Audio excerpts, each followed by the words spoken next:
This episode is sponsored by State Farm. Choices are great. Like with your podcasts, you get to choose what you want to listen to. And State Farm believes insurance should work the same way. That's why the State Farm Personal Price Plan helps you get the coverage you want at an affordable price and a policy that helps cover what you value most. Like a good neighbor, State Farm is there. Call or go to statefarm.com today to create your State Farm Personal Price Plan. Prices vary by state. Options selected by customer. Availability and eligibility may vary.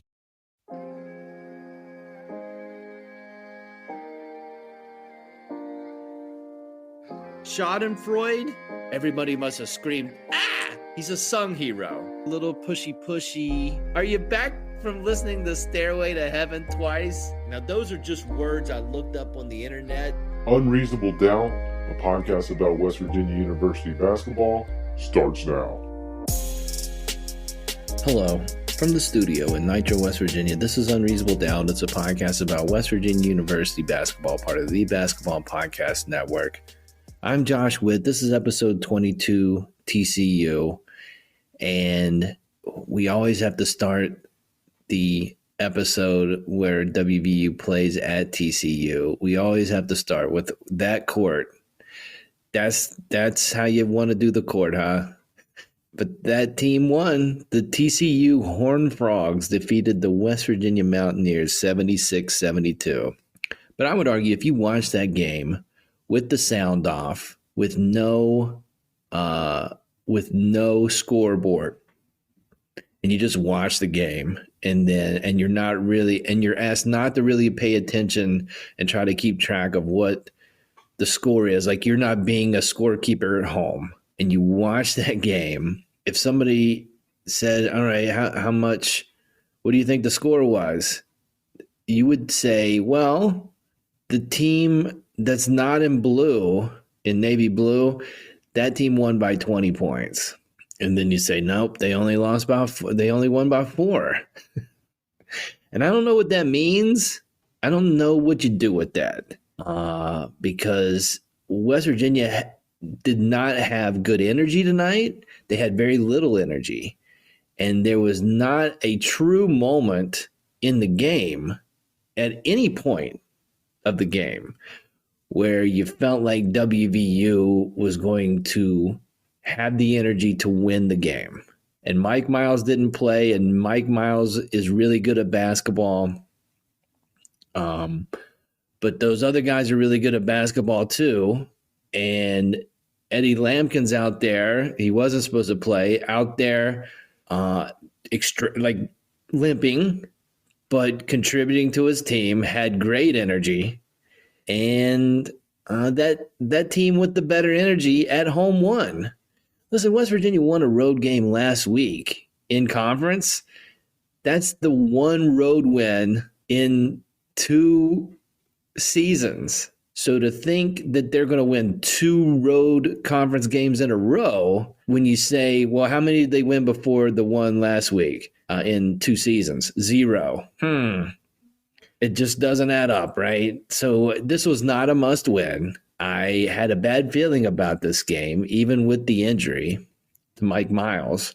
And it's just West Virginia coming off a good win and TCU coming off of a loss and coming home. To me, that's, without watching the game, that was how I read this one coming in.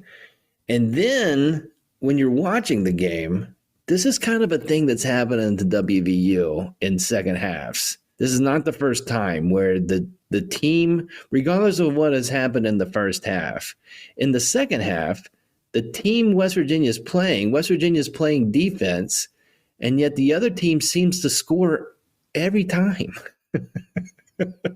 It just felt in this game, not the first time that this has happened this season, it just felt like TCU didn't miss. And what made this one worse is that they weren't missing because they were shooting it really close to the basket, like extremely close. Speaking of, this is not the first time, I'm going to read the shots that TCU made, their field goals in the second half for effect. Layup, layup, layup. 3, layup, jumper, dunk, layup, jumper, layup, dunk, layup, layup. So the word I used most there was layup. And dunk was said a few times. Free throws were mixed in, but those were the field goals. And they actually did that when they played in Morgantown, TCU, a bunch of layups. But also in the first half, West Virginia was up by 15. So if you're up 15 and the other team seems like they can't miss, you've got a better chance to win because, you're up 15. And the big stat differences between the meeting in Morgantown and the game tonight on that ridiculous court was West Virginia really did a good job rebounding and out-rebounded TCU. I think TCU had 18 rebounds in the Morgantown game. This one was pretty even. And so no advantage there. TCU's not good at making threes, but if you make all of your layups, if you shoot layups and make them, then you don't have to be good at shooting threes, right? And WVU played just with very little energy. And I told you it showed up more defensively. But this was not fun to watch. And what's weird is it wasn't fun to watch, and yet West Virginia was trying to make the game last longer. You know what I mean? I mean, technically, I guess I would say if you're fouling with 6 seconds left, down 5, then you have math that I'm unfamiliar with on how you can pull that one out. Because even if the team misses both free throws, you've got to, in 5 seconds, make another basket, preferably make a 3 and get fouled, I guess. I guess that's the scenario. I guess what West Virginia was doing, talking this out, is that when you foul with 6 seconds left, down 5, you hope the other team misses both free throws. Then you get the rebound and draw a foul while shooting a 3. You make the 3, and then you miss the foul shot on purpose, make the putback, and I guess you have enough time for that, and you can take the game to overtime, of which nobody wanted. Nobody for WV. That's the weird part. The body language said, get me out of here. The actions were, we need to keep playing because if we keep playing, maybe we'll have a chance to win. They just didn't sync up. You know what I mean? Both things shouldn't be true. And it wasn't a fun watch, but also not a stressful watch. Did not have a good feeling about this one for pretty much, I would say, midway through the first half on through to the rest of the rest of the game. And it wasn't just not stressful for me. I don't think it didn't look stressful for the Mountaineers on the court, the Mountaineers on the bench, the coaches on the bench. I mean, I point to late second half, Emmett Matthews, who's been struggling, gets a few points here late in the second half, including a drive on the right side, gets past his guy, dunks the ball, gets fouled. That sounds exciting, right? That sounds like, hey, let's build on this. Let's get excited. We're down, but that's going to, this will get us back into it, right, guys?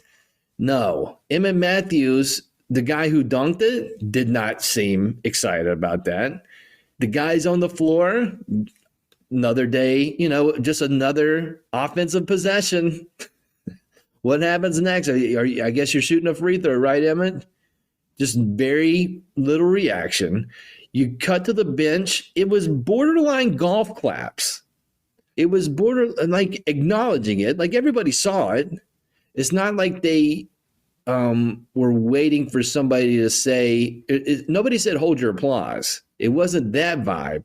It just was, well, okay. All right. Like in a game where in theory, it's not all the way lost. It's close enough that you, in theory, could get back into this and have enough time. The energy did not. There should have been better energy on that play, and there was no energy. And then a little later, Eric Stevenson scores 5 in a row, cuts the TCU lead to 6. TCU makes one of two on the other end. So 7-point lead. WVU has the ball.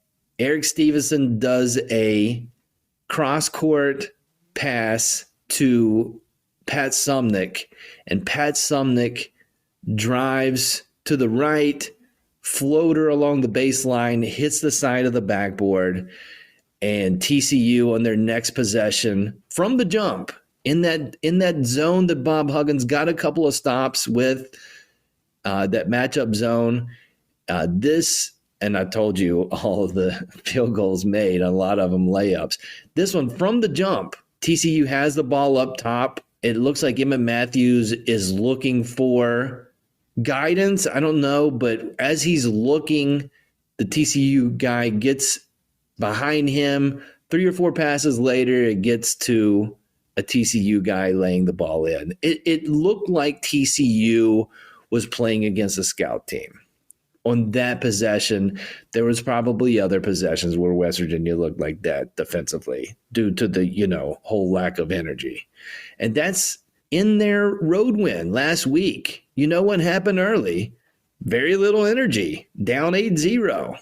And Bob Huggins was able to do the hockey line change, and the bench guys gave energy. And tonight, nobody had the energy. He couldn't find it, and spoke about that fact after the game in his comments to Tony Caridi. And so all of that happened, and yet it's just one metric, but in the Ken Pomeroy rankings, WVU actually went up in the rankings. They were 20th when the game started, and then I check after with the loss reflected, and West Virginia was 19th. So it's very deja vu. It's just a lot of information. Twitter is just one avenue to get people's reactions.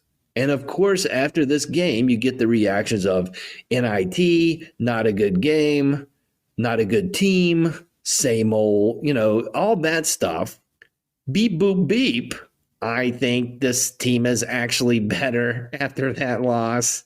That's Kim Pomeroy's computer. West Virginia's 2-7 and considered one of the in one computer, one of the 19 best teams in Division I basketball out of 360 some teams. And it's just hard. It's hard to understand that. But it's happening. But again, not a must win. And thank goodness, because if that was the energy for a must win game, it's a problem. That would have been an even bigger problem. Whatever.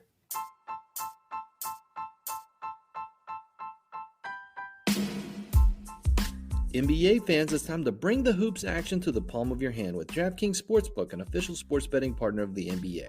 This week, new customers can bet $5 and win $200 in free bets instantly. Plus, for a limited time, all new and existing customers can get a no-sweat same-game parlay every day. Go to the DraftKings Sportsbook app today. Opt in and place a same-game parlay on any NBA game, and if it doesn't hit, you'll get a free bet back. As I'm recording this, the Pelicans have lost 9 in a row. I would bet that they're going to win at some point. So you could do that on the app. So download the app now and sign up with code TBPN. New customers can bet $5 on the NBA and get $200 in free bets instantly. Only at DraftKings Sportsbook, an official sports betting partner of the NBA, with code TBPN. Minimum age and eligibility restrictions apply. Void in Ohio. See show notes for details. Random thoughts for this episode of Unreasonable Doubt. Can we talk about Trey Mitchell's shoes? Listen, Trey Mitchell is making a fashion statement wearing 2 different color shoes. And he's not the first one to do that. WVU alum Javon Carter has been known to wear 2 different color shoes in the NBA. Here's where I'm confused, is that as they're panning in this evening on the broadcast on Trey Mitchell's shoes, King McClure, not a fan of that look. It looks like Trey Mitchell is wearing not only two different color shoes, but two different kinds of shoes. It's not like same shoe, different color. It's different shoes, different colors. And I would say I'm an old person, so I'm not one to know the trends, how the young people dress, very comfortable in sweatpants these days. But hey, you can go one of two ways with that, Trey Mitchell. I guess one of three ways. Number one, keep doing what you're doing. You did break your scoring slump tonight and had a pretty good offensive game, especially in the first half. You could do that. Number two, you could wear shoes with different colors, but have the same kind of shoes, just different colors. Or three, go the next level and not only wear shoes that are different kinds of basketball shoes, just wear two different kinds of shoes. You want to really stand out? Wear a basketball shoe and a loafer. Put a snow boot on your right foot and put a flip-flop on your left foot. Is that safe? Absolutely not. It might not be safe wearing just two different kinds of basketball shoes. You may be messing something up there. But wear a strength shoe on your left foot and wear soccer cleat on the other foot. Just take it to the next level. Do you want to really stand out? Now, is this going to be good for your basketball game? Absolutely not. It would be detrimental, and one could argue that it's detrimental what you're doing now, Trey Mitchell, if they're different shoes. It's just, or maybe I'm speaking out of school here, and there's a reason you're wearing two different kinds of shoes, of which I wouldn't know that information. Maybe one leg is longer than the other leg, and the one different shoe, maybe it's that custom for you.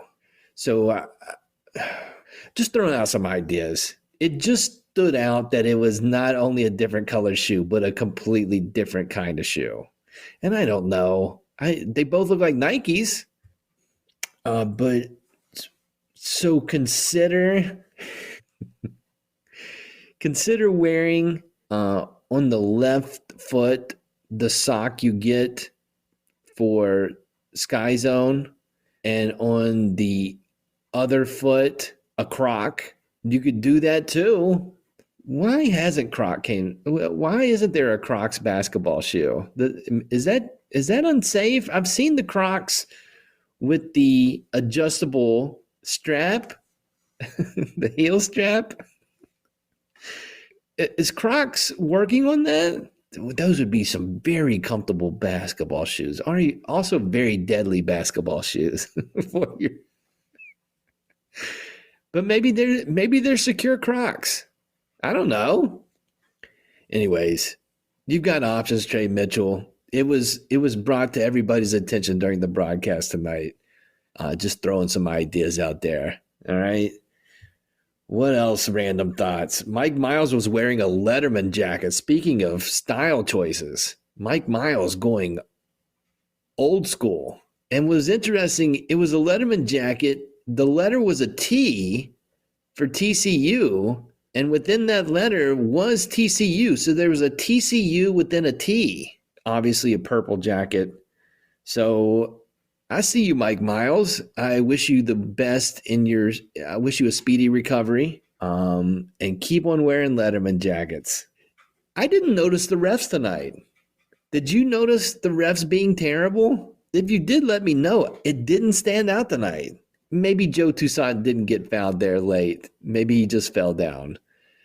But that's just one thing I noticed. Everything else looked pretty straightforward. But I don't know. It was just nice. The game in actuality moved pretty well. There wasn't a lot of stops. There wasn't a lot of replay checks. It didn't seem like there was a ton of fouls called. It's just a nice change of pace to not only be frustrated with how West Virginia is playing, but also how inconsistent the referees are. So shout out the referees. You heard it here first. Shout out to the refs.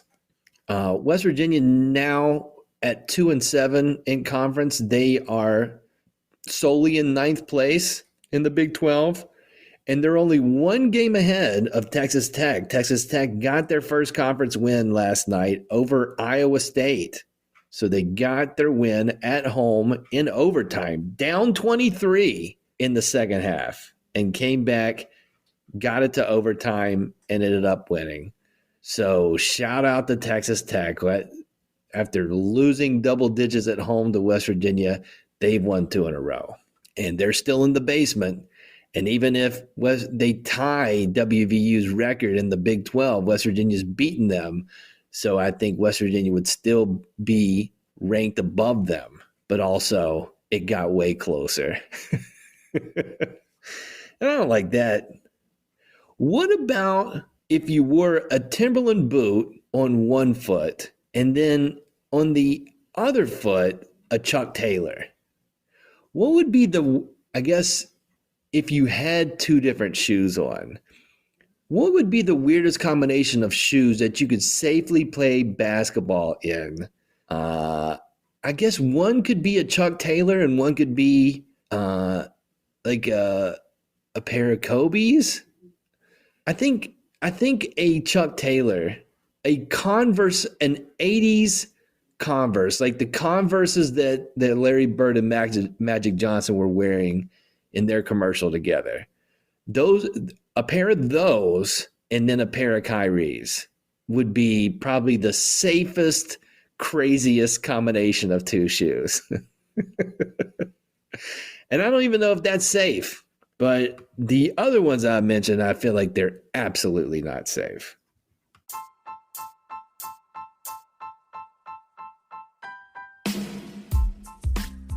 This episode of Unreasonable Down is sponsored by Freeman Sports Cards and Collectibles. You know how it works. Call 304-416-3631. Here's a sample call that you could make to Freeman Sports Cards and Collectibles. Hello, Freeman Sports Cards and Collectibles. Hi, I'm Josh Witt. Guess what? I've got Voltron, all of the Voltron, all put together, and I've got the individual pieces. Do you want it? Great. And you'll give me cash? See? And seen. So definitely with your Voltron, with your comic books, with your action figures, with your collectibles, call that number, have your conversation with Freeman Sports Cards and Collectibles, and get cash. Also, you can go out and about. February 3rd through the 5th, Parkersburg area, Grand Central Mall. Freeman Sports Cards and Collectibles will be having a card show and collectibles show. So they'll be there at the Grand Central Mall. Be with them February 3rd through the 5th. Check out what they have. Freeman's Sports Cards and Collectibles. The next game for WVU is Saturday, 8 p.m., ESPN2. In the Collie, WVU will play the Oklahoma Sooners. I've talked about it on the podcast. I've talked about it on social media. The remaining road games for WVU are really tough. So the path for the NCAA tournament consists of West Virginia winning all of their home games at a minimum. I would argue they'd need another road win, but at minimum, you need to win all your home games. And so here's the problem with that. And so the good news is that West Virginia is playing at home on Saturday. The bad news is the last time West Virginia beat Oklahoma in the Collie was Groundhog Day 2019. So in the sad season, the 2018-19 season, West Virginia beat Oklahoma twice, once in the Collie and once in Kansas City in the Big 12 tournament. And those are the last 2 times West Virginia has beaten Oklahoma. You got to go back to the last decade to find Sooner wins on the basketball court. In the Collie, Groundhog Day 2019, Brandon Knapper. The last time West Virginia beat the Sooners in the Collie, Brandon Knapper went for 25. Shout out to Brandon Knapper. cut to this season, West Virginia lost by 1 to Oklahoma in Norman in a very close game. And so can they break through in Morgantown? Now, again, we're back into if you don't believe that a 4-game losing streak dooms your season, this is a must-win game. And so last year, and who decides if it's a must-win game? I'm not the one. It's just my opinion on what games are must-win games. Last year, West Virginia played Oklahoma in the Collie. It was a must-win game. It was in the middle of a losing streak. And the non-bearded Groves twin made a 3-pointer at the buzzer of the first half. And I believe, that shot only counted for 3 points, but it really sent the Mountaineers season last season into purgatory. One shot, I think, sent the whole season in the flames. So that's the last time West Virginia played Oklahoma in a must-win game in the Collie. It didn't go well, but can they break through? Night game, Collie, way overdue for a win against the Sooners. Can the energy be better at home? We're going to find out. I would really like for all those things to happen, the good things. That's it for this episode of Unreasonable Down. Listen on all the platforms or just pick one. Apple Podcasts is a good one. Maybe YouTube. Until next time, I'm Josh Witt. WVU for the 2022-2023 season. They have 13 wins and they have 9 losses. Yep, 13-9. Ha ha ha ha.